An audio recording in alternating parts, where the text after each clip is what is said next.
In this corner, Batgirl from the DC Multiverse, Batman and Robin, Mr. Freeze Build-A-Wave. And in this corner, Poison Ivy, also from the DC Multiverse, Batman and Robin, Mr. Freeze Build-A-Wave. They fought in the movie, so why not also in action figure form? Place your bets, it's time for another Versus.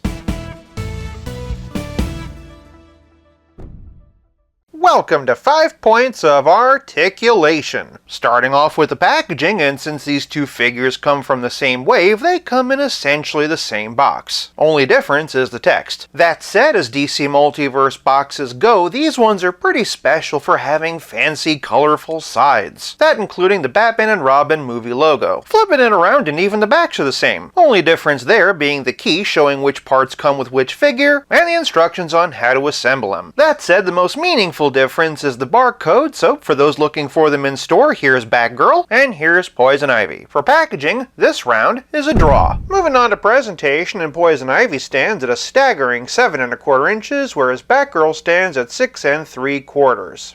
Give or take. The height disparity is hardly surprising, as in real life Uma Thurman is 5'11", and Alicia Silverstone is 5'5". For all of Batman and Robin's flaws, the one thing we cannot fault them for is Poison Ivy's costume. This is a pitch-perfect representation of what she looks like in the comic. If I just showed her to you from the neck down, you'd think she could be a comic version, especially with how bright that hair is. There is actually a wash in there, but a little bit of a darker one would have brought out all that detail. But on the subject of detail, this face sculpt is incredible. I already said this in my top 10 of 2023 list, but this is one of McFarlane's best likenesses. The fact that they also added shading to her eyebrow leaves is a nice touch as well. Even the likeness to Batgirl is pretty spot on. And to be honest, I really like the Batgirl costume in the movie. I don't like the fact that they just gave her a Robin mask, but if you've ever gotten a good look at what the mask was supposed to look like, I can see why they went the direction they did. And hey, I'm pretty sure it inspired this look, so that's gotta count for something. In fact, if they'd only figured out how to make the mask work and throw some gold on there, it would have been a pretty good match for the original comic book design. Additionally, the corset's a nice workaround from the sculpted on abs and does evoke Michelle Pfeiffer's Catwoman. Of course, in this version, Alfred's her uncle and he's the one that designed her costume, which does of course beg the question why he designed a costume for his niece with a corset and an outer bra. My issue is that to accommodate the articulation, they chopped up the corset, and the diaper piece is a different finish of plastic that doesn't match the rest. In a case like this, I really wish they would have handled it more like Gotham Knights Batgirl. I know we would have lost articulation, but aesthetically it would have been much better, and on the off chance that they're making a Michelle Pfeiffer Catwoman, I really hope that they're taking notes. Both of these lovely ladies have been very well done. That said, between the two, Alicia Silverstone's likeness isn't quite as strong, and unfortunately those cuts breaking up her corset as well as the different finish of the plastic is a bit distracting. Ivy, on the other hand, benefits from the leaves hiding those joints. She also has all that extra shading, and one of the best actor likenesses McFarlane Toys has ever produced. For presentation, this round goes to Ivy. Moving on to posability, and both of these dandelions' heads are on dumbbell joints. Because of their long, luscious locks, they're not going to be able to look up. They can both look down a little, but the front hair gets in the way as well. It also impedes side to side, but it's doable. Moving down, they can raise their arms 90 degrees. They both have rotator cuffs, and the hair does a great job of minimizing how obvious those joints are. Each one has bicep swivel, with Poison Ivy's nicely hidden by the glove, and they both have double jointed elbows. For my money, McFarlane has the best bend in the business. At the end of the arm, and each one has a wrist ball that can swivel and hinge in any direction. We've already talked about this in presentation, but moving to the middle, and both figures have diaphragm joints and dumbbell waists. They can bend back this far, with Ivy having a slight edge, but both being pretty equally awesome. And they can hunch forward this far, with Batgirl having the edge, and honestly being both pretty impressive for a DC Multiverse. And then, like an 80s aerobics video, they can both tilt and twist. Below the bat belt, and both have that detented McFarlane ratchet system. They've got an equivalent high kick, and can easily do the splits. Pretty great twist in the hip this time around. And then moving down the leg, both have double knee with pretty deep bends, toe articulation, and McFarlane ankles that can swivel, hinge, and like audiences' feelings about Batman and Robin with time and nostalgia,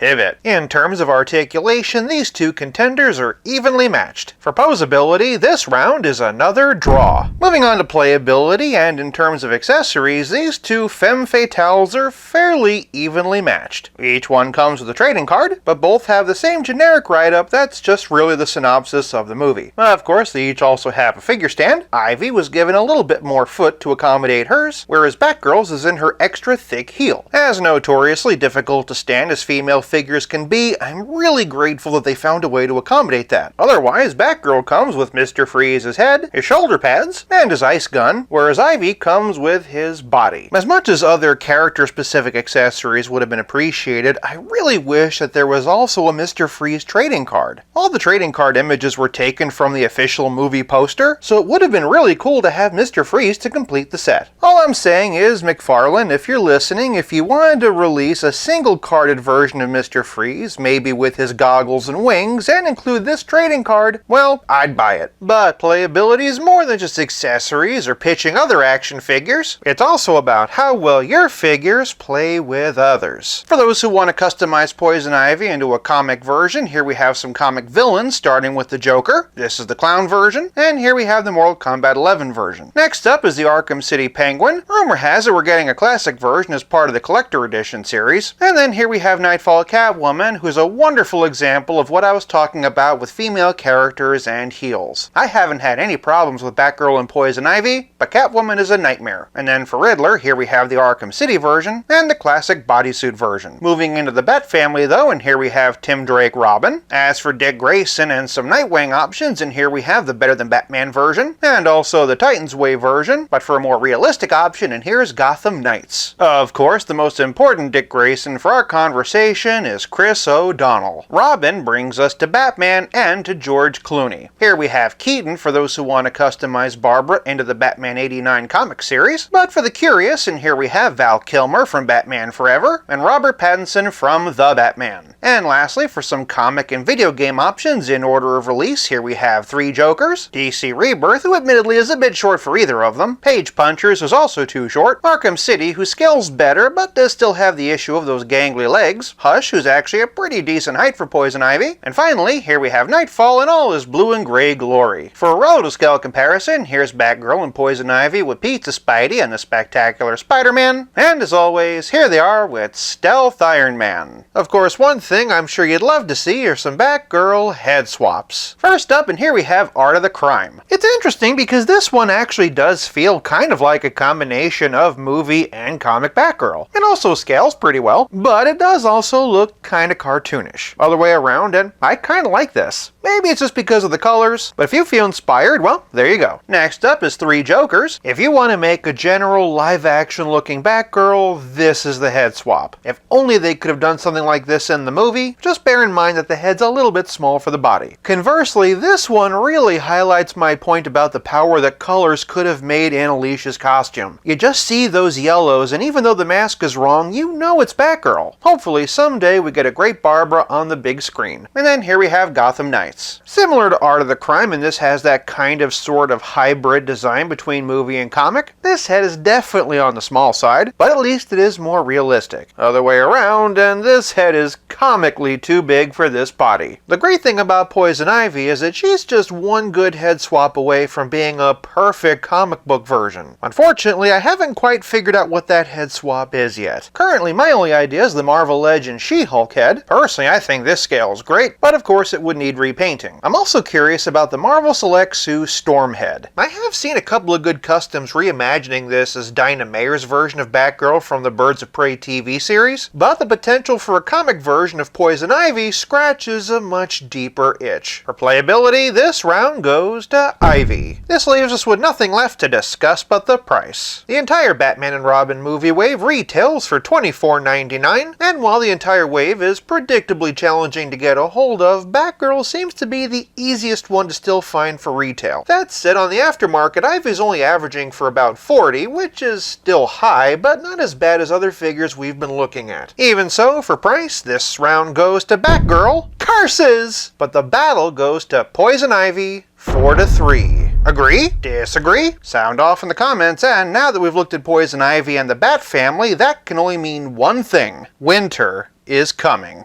If you like this video, check out one of these. Thank you so much for watching. I'll be back again real soon, but until then, play nice and have fun.